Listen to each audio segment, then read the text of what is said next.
Question number 1, as you can see, it says most suitable external incision during autopsy for best neck dissection is. So the question has a very clear asking that what is the incision, external incision that you will give during autopsy to have the best neck dissection. Whatever incision you give, you can have neck dissections, but which one would be the best to have a good neck dissection? The correct answer is option number B, modified Y shape. Okay. If you look at the explanation of the question, you can see that we have three basic external incisions given to open up body cavities, neck, chest and thorax. These are I-shaped, Y-shaped and modified Y-shaped. How are they given? Consider this to be a body,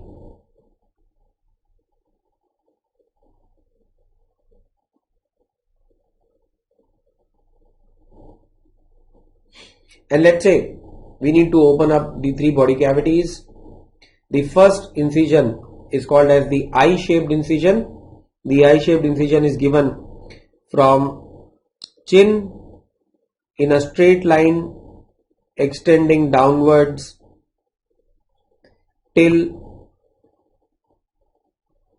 pubic symphysis. This is called as an I-shaped incision. Then there is something which is called as an Y-shaped incision. In Y-shaped incision, there is a straight line incision which is also given, but that straight line incision does not begin from chin, it rather begins from xiphoid process. So there is an incision which begins from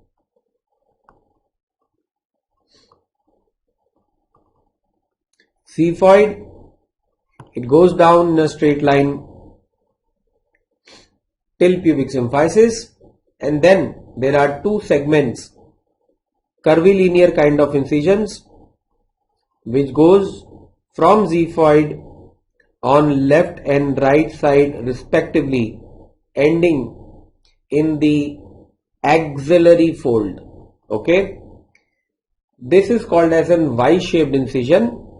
It is preferred for breast examination because when we give this kind of an incision, we can lift off the breast tissue from the chest wall in toto. So it gives a good breast examination. And then third incision is called as a modified Y-shaped incision. The modified Y-shaped incision also involves a basic primary straight line, which again does not start from chin, neither from xiphoid process. It rather starts from sternal angle, the midpoint of the manubrium, and a basic straight line goes from sternal angle till pubic symphysis, and then two oblique incisions goes upwards and laterally onto the mastoid processes of each side,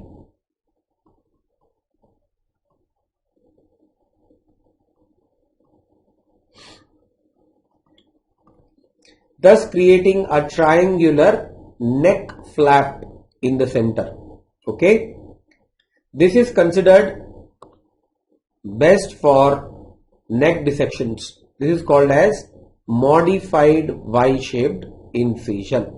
Okay, also do remember, when we open up these three body cavities, post-mortem examination also involves opening up of one more body area mandatorily, and that is skull.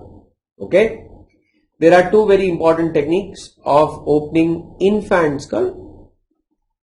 Infant cranium opening involves two techniques. Bennett's technique, which is also called as two cranial flap technique, and Barr's technique, which is also called as four cranial flap technique. Okay. Let's move to our question number 2. It says a worker of paint making factory. Reading of the question is very, very essential when you are giving an MCQ examination. Many of the highlighters are given in the question itself. So the one important clincher in the question is paint making factory. Comes with loss of muscle power, abdominal pain, black gums. Very, very important clincher, highlight. On his blood examination, peripheral smear shows the below shown appearance, and in the photograph we see an arrow pointing towards an RBC containing dark dots in the cytoplasm. Okay, this is basophilic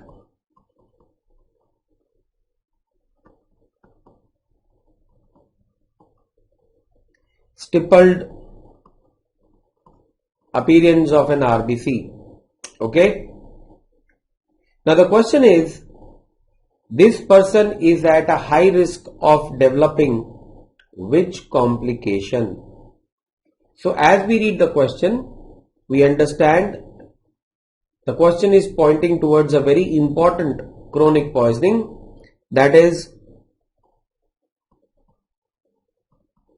chronic lead poisoning. How do we get to this answer? Paint making factory, lead involvement, loss of muscle power, lead induced motor paralysis, abdominal pain, which also happens in lead poisoning, black gums. This black gums is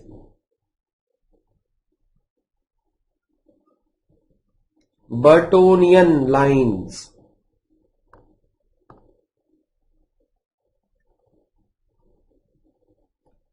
Okay, black or blue lines that develop on the gums in chronic lead poisoning. And then basophilic stippled RBC appearance, which also happens in chronic lead poisoning because of ALA dehydratase inhibition by lead. These people are at serious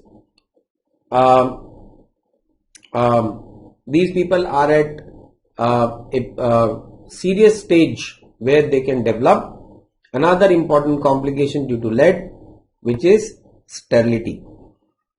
Okay, sterility is a very dreaded complication of chronic lead poisonings that can happen in both males and females. So correct answer is option number D. Some of the important things to remember about chronic lead poisoning: Burtonian lines, constipation, so there is abdominal pain along with constipation, encephalopathy, CNS complication, which is extremely rare. This in itself is a potential MCQ, that one of the complications which is extremely rare in chronic lead poisoning in population is encephalopathy.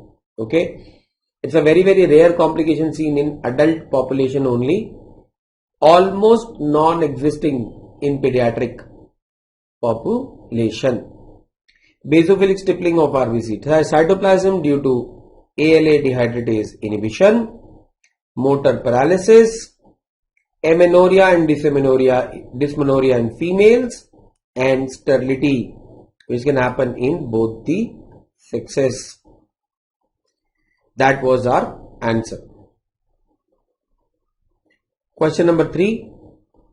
A female of 19 years has a pregnancy of 22 weeks. The pregnancy is a result of rape. Okay, so this information is critical in the question. She comes to a doctor for termination of pregnancy. The true statement is, the options given are: pregnancy cannot be terminated legally. We have known the stage of pregnancy, it is 22 weeks. MTP Act 2021 allows single doctor to terminate it. Option number C, the upper limit of termination as per MTP Act is 20 weeks. Or D, minimum 2 doctors' consent is required to terminate.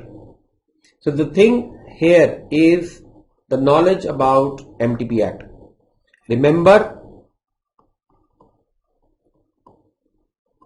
MTP Act came in India in 1971, also called as MTP Act of 1971. An important latest amendment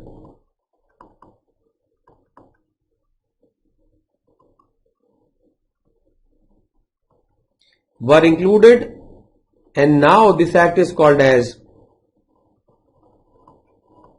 MTP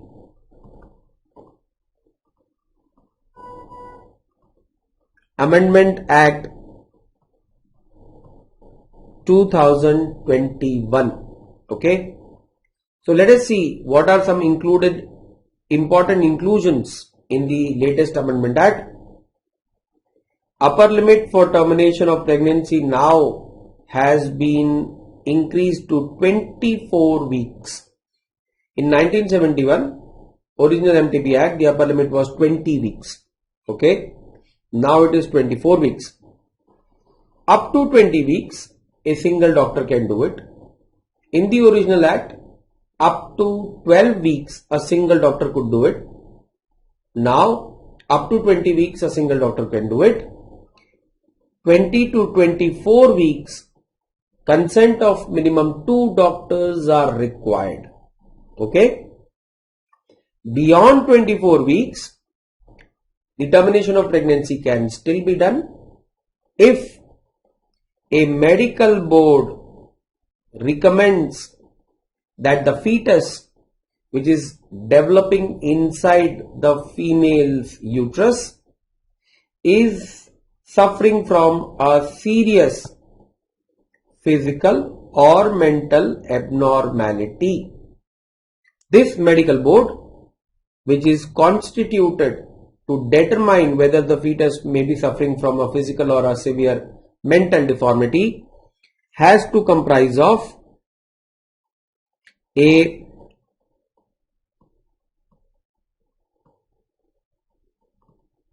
gynecologist, a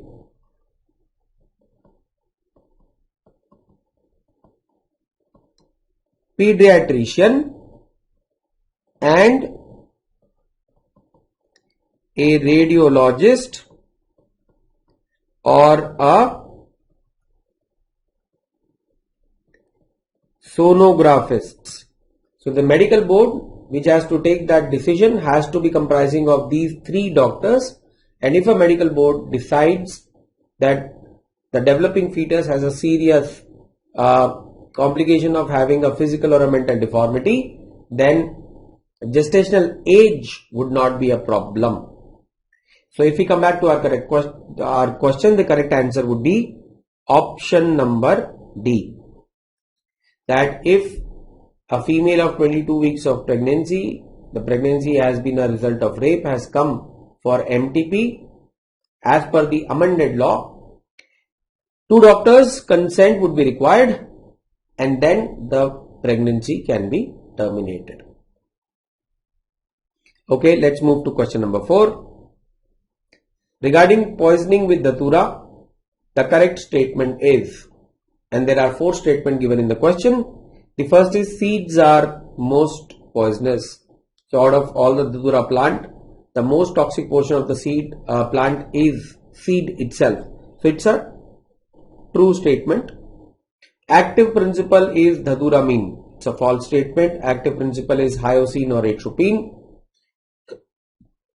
Patient has scanty or no urine. That's true because atropine causes dryness. There is dysuria. Imaginary movements are seen. This is also a true statement. As people with datura intoxication goes through atropinic psychosis and they have visual hallucination, the condition is called as carphologia. They see imaginary things, they do imaginary movements. Movements. So correct answer is 1, 3 and 4. Okay. Let's read some more points from the explanation. Seeds are most poisonous. We have already talked about it. Fatal dose of datura is about 100 seeds eaten together. Okay. Active principle is hyoscine and atropine. Chief symptoms are symptoms of dryness. So whenever you encounter a question where there is dryness, no secretion in the body, no secretion from the body. Remember this term.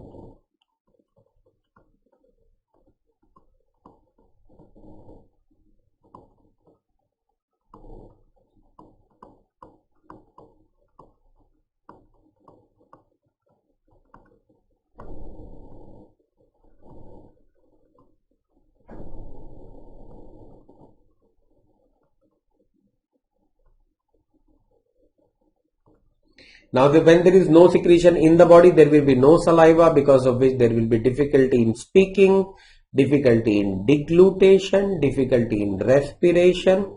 When there will be no sweating, there will be increase in body temperature, hyperpyrexia.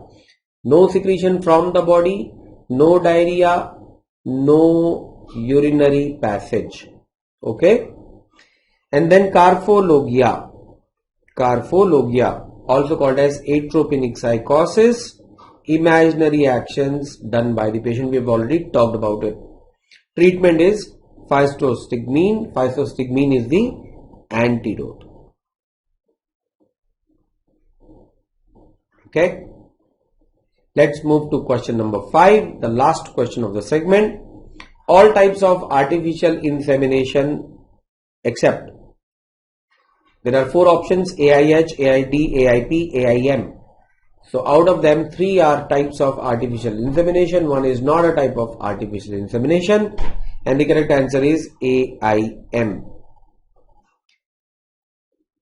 Artificial insemination homologous, AIH. The semen which is utilized for artificial insemination is the semen of husband itself. Artificial insemination donor, the semen which is instilled into the female genital tract, is the donated semen by a third person. Artificial insemination pooled, AIP, also called as artificial insemination homologous donor. The donated semen is added upon by the semen of the husband, or you can say the husband's semen is added upon by the donated semen to improve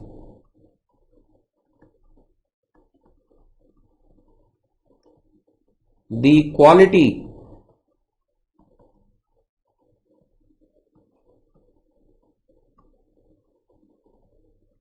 of husband semen, to improve the quality of the husband semen. There are high chances that a spermatozoa from husband semen may fertilize the maternal egg. So the heterogenetic variation between the born offspring and father may not be there. Okay. So those were the 5 questions for grand test that were included in February in the subject of forensic medicine. Your examination is very near. Keep your preparation well, and I'll keep seeing you in subsequent discussions. Bye.